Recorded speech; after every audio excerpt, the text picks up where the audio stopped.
Our first story comes from right from the college football playoff. They have confirmed the format for this year, the 5-7 format for the 12-team playoff.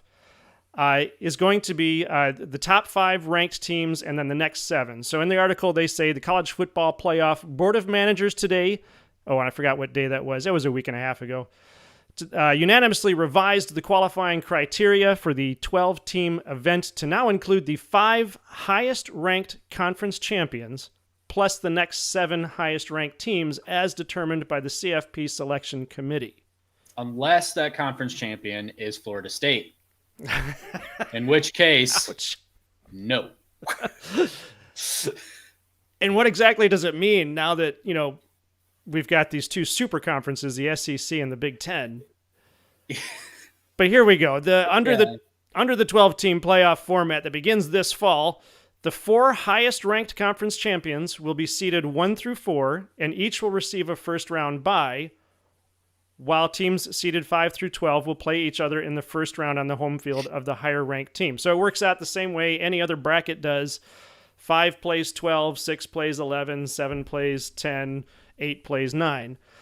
The quarterfinals and semifinals will be played in the New Year's 6 bowl games. The national championship game will continue to be a neutral site. Wait, the first round is hosted though, right? By the higher ranked seed? Yes, that's actually, I think they, yeah. Oh yeah. Let me go back. But it did say in the article that the higher ranked team hosts the lower ranked team. The higher ranked team hosts. Okay. So we've basically got the NFL playoff type structure. Yeah, I guess that's basically what they've done. Okay. Yeah. And finally, but that no conference will qualify automatically, and there will be no limit on the number of participants from a conference. Oh. We'll see how that plays out. So the Big Ten and the SEC are going to be running the playoffs then. That's cool. Probably, yeah. Yeah. Okay, this is really dumb. Why? Maybe it's not dumb, but like there's 2 conferences, guys. There's 2 conferences. Florida State and Clemson are going to the SEC now. There's 2 conferences. So you've got your highest ranked conference champions. Well, hang on. I guess that means like what if San Diego State wins the Pac-12? Well, what if Notre Dame is in the top 4? Yeah, okay. What about Notre Dame? What are even the 2024 conference? I got to look that up because I don't even know who's in what conference anymore except for the Big Ten and the SEC. Because I think San Diego State, I think, is in the new Pac-4, Pac-6, whatever nonsense that is. And so what happens if they win that, but they just get in? Well, no. It's the highest ranked conference champions. Yeah, but so what if they're ranked? Highest ranked. Yeah, that's what I mean. There are how many conferences are there total? There's 1, 2, 3, 4, 5, 6, 7, 8, 9, 10, 11 conferences. Okay, so there's 11 conferences, and this so ESPN actually needs to update their conference lists because they don't have Washington or Oregon or any of those in the Big Ten just yet. But I believe I'm stuck on San Diego State. Actually, let's go to my alma mater. Let's use that as an example. Western Michigan. Okay, yep. In 2016, Western Michigan was ranked in the top 15, and they won the MAC. So you're telling me under this new format, they would have been one of the 5 highest-rated conference champions. Would they have gone to the playoffs then? Yes. That's a good question. Yeah. Okay, but let me go to the next slide here.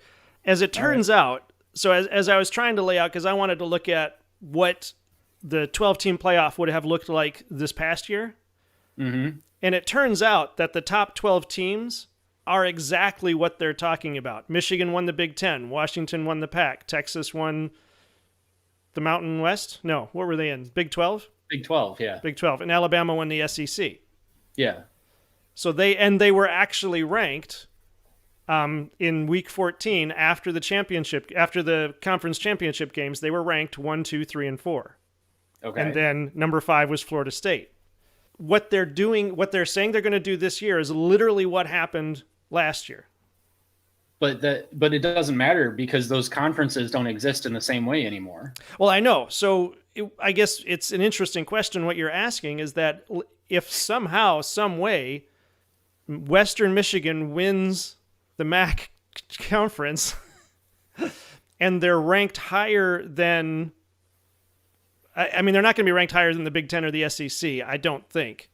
But if they're ranked higher than the other conferences, then yeah, they end up in the top 4 as the conference champions. Or if nothing else, they'd end up in the top 12. Okay, so as of right now, the Pac-12 has 2 teams. 2. Okay, Washington State and Oregon State. So they're probably going to need to find a new conference. But okay, so who's going to be in the Pac-12 then? I guess this is what I'm saying. So like you've got the American Athletic Conference. The American Athletic Conference has like East Carolina, FAU, Memphis, Navy, North Texas, Rice, South Florida, etc. South Florida's been ranked before. Navy's been ranked before. Army's been ranked before. East Carolina and Memphis, I believe, have both been ranked before. What happens if they win their conference and they happen to be one of the 5 highest rated conference champions because the freaking everyone in the Big Ten, every other conference champion is either in the Big Ten or the SEC. I know. So, it's going to, like we were saying, I mean, a few videos back, it doesn't matter how they set this up. There is going to be some crazy circumstance that's going to put Western Michigan or Eastern Michigan in a playoff game. Not Eastern. No, Eastern won't make it. You never know. What if they have a fantastic season and they end up in the top 12? Somehow they do that. They're going to end up against these kinds of teams. But so that introduces a whole man. I mean, I grant you, it's a long shot for Eastern to get there, but not for Western, not for Northern Illinois or Toledo. Well, I don't know. I mean, Western and Northern Illinois have both really fallen off. Toledo, for some reason, just consistently seems to be good. But I guess this is the year that Western won the MAC championship. Yeah. I think they were good enough that year. They could have been. I mean, well, I don't think they were ranked, but they had an undefeated season. Yeah, they were ranked in the top 15. So they could have gone. They would have, which is fine. I mean, we're not against that, I'm sure, but it makes for an interesting circumstance because you've always got, just like in basketball, you always get that number 16 seed that's just happy to be there and then gets slaughtered by the number 1 team. Well, unless you're Virginia and whoever they played, Virginia was the first 1 seed to lose. But I guess just going off of this projection, so they've got the 2025 national champion or CFP playoff projection here, and they've got a 5-12 matchup between Texas and Appalachian State. Well, okay. Do you want to? Because I laid out how this would have worked last year. Do you want to see it? Yeah, let's go. Okay. Yeah. So week one, you've got, so the top 4 teams are on a bye. So you've got Oklahoma at Florida State, Mississippi at Georgia, Penn State at Ohio State, and then Missouri at Oregon. Out of those 8 teams, only Georgia and Oregon won their bowl game. But that's what the setup would have been. That's what makes this interesting because, like we said, you can lose. You don't have to be undefeated anymore. You can lose a couple of games. In particular, you can lose a major game. Yeah. And still make it into the playoffs. So week 1 would have been Oklahoma at Penn State, and then Ohio State at Florida State, and then Mississippi at Missouri, and Oregon at Georgia. All right. I'm not going to lie. That slide alone is this is why they expanded the playoff. That's amazing. Yeah. Okay, but this isn't going to happen at any point in the future because Oklahoma and Georgia are in the same. Oklahoma, Georgia, Mississippi, and Missouri are all in the same conference. Florida State is currently not, but they might be in the near future. Oregon is in the same conference as Ohio State, and we're only looking at 8 teams here. So what even does the top? What do the other teams look like? Well, okay, you want me to go to the quarterfinals? Yeah. So if I go over to the quarterfinals and wait for it to show up on the screen so you can see it, what it says is, and this is my own projection. So I'm looking at, since Florida State won, I'm going to say Florida State, number 5, Florida State versus number 4, Alabama. Number 6, Georgia versus number 3, Texas. And I grant you, this is my speculation, but I think this is what would have happened. Number 7, Ohio State versus number 2, Washington. And then number 8, Oregon versus number 1, Michigan.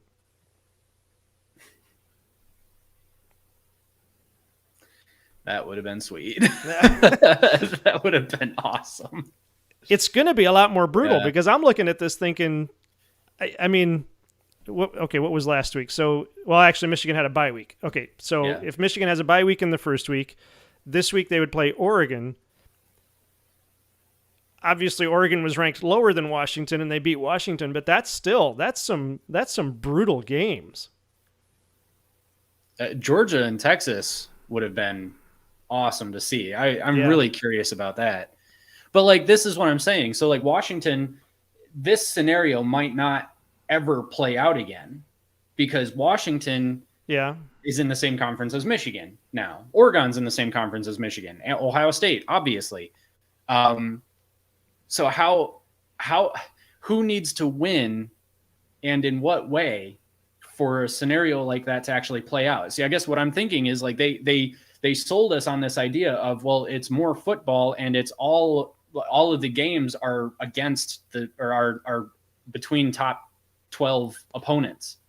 That's amazing. That's good football. But then they said, oh, but actually we're going to have the 5 highest rated conference champions. I'm sorry. There are 2 conferences in college football right now, guys. The other conferences are not like the other conferences. Right. So yeah, I mean, your MAC champion is not going to come anywhere near close to being your MAC champion should not be allowed anywhere near where the Big Ten or the SEC champion is. So I get that your MAC champion might end up being like number 12 or number 11 or something like that. Although in this scenario, they have Penn State at 11, Alabama at 6, Florida State at 3, Georgia at 2, Notre Dame at 7. How that's possible, I really don't know, but okay. Missouri at 10, Appalachian State somehow in there. So Kansas State's in here, though. Kansas State's in the top 4. So I guess I'm curious to see how that pans out.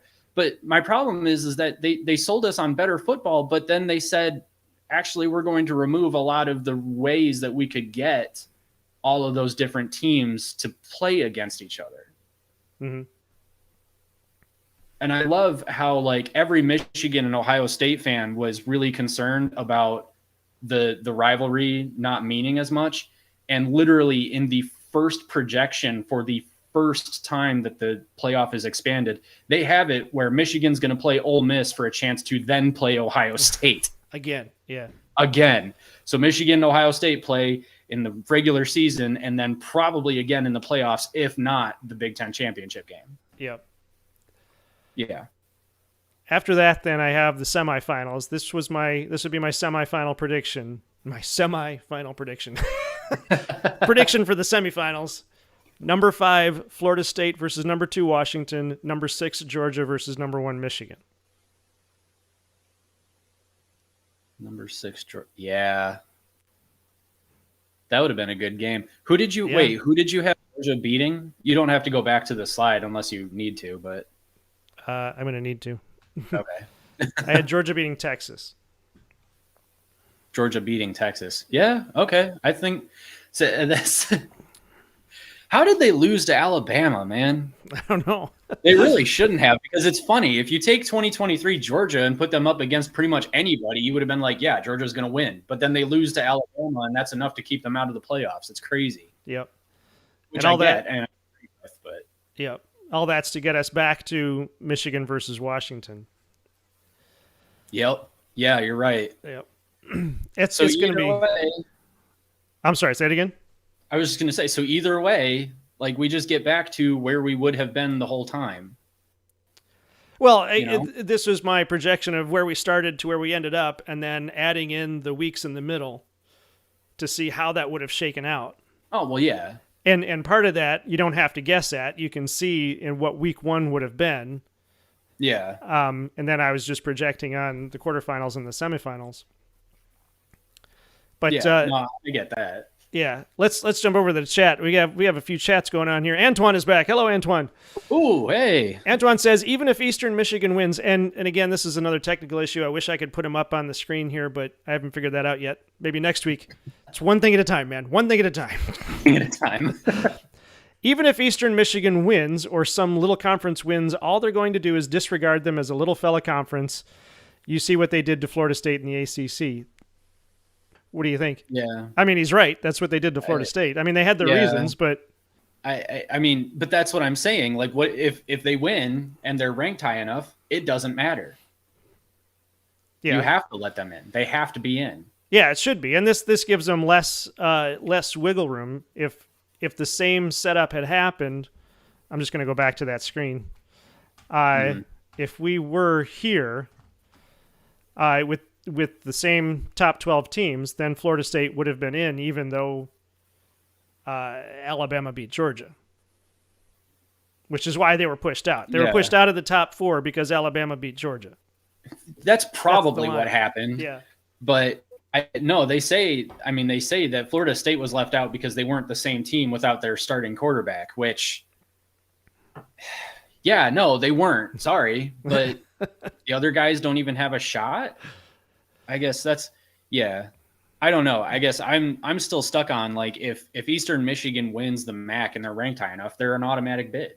It's for all intents and purposes, it's an automatic bid because they would have to run the table. So, and I'm not saying that if Eastern Michigan wins the MAC, it doesn't matter if they're ranked high enough, this is an automatic bid. I get that's not the case, but they can run the table. They can pull a Western Michigan 2016 and run the table and win the MAC. Then they would have to be in. So do you really want a Texas versus Eastern Michigan first game of the playoffs? Is that what we're getting here? I mean, it's going to happen no matter what. It's going to happen that there's going to be a matchup between a top team and a bottom team, and it's going to be a blowout.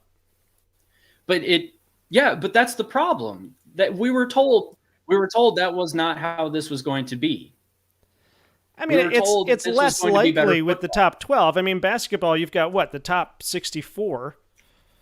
Yeah, but basketball is the parity in basketball is a lot similar. Like any team can win any given week. And I understand any team in football, I cut you off 1 second. Any team in football can win any week too. See Appalachian State 2007 against Michigan. But in the playoffs, like, I understand never say never, but yeah. Cue the Bieber song. Yeah.